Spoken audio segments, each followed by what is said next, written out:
In this video we gonna show you how to fix the Safetynet error in Magisk, but before we get into that, don't forget to hit the subscribe button and turn on notifications for more useful content.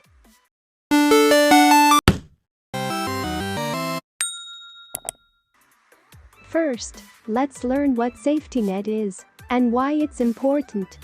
And then we will show you how to fix the Safetynet error. So, what is Safetynet?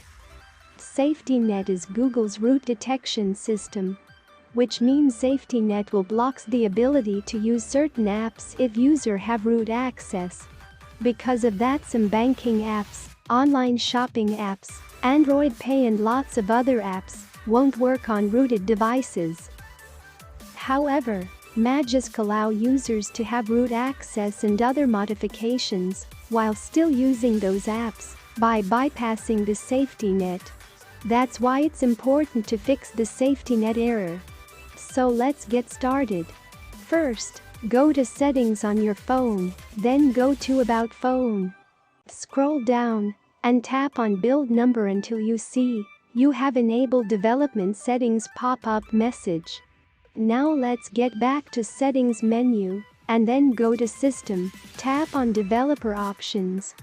Now scroll down to Debugging section and turn on the USB debugging option.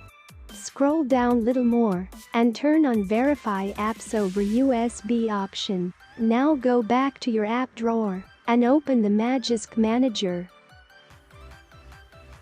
Then tap the settings icon on Magisk.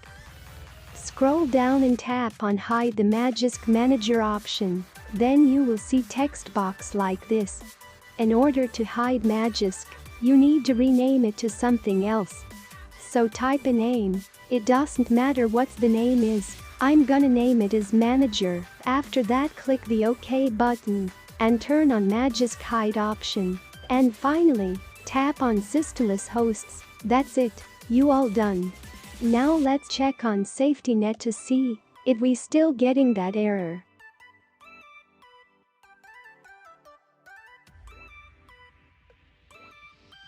Success! Try it by yourself and let us know in the comment section if you face any problem. If you want to learn more about Magisk, make sure to subscribe to our channel and hit the bell icon for more useful content. Also, don't forget to hit the like button. Thanks for watching. I'll see you in another video.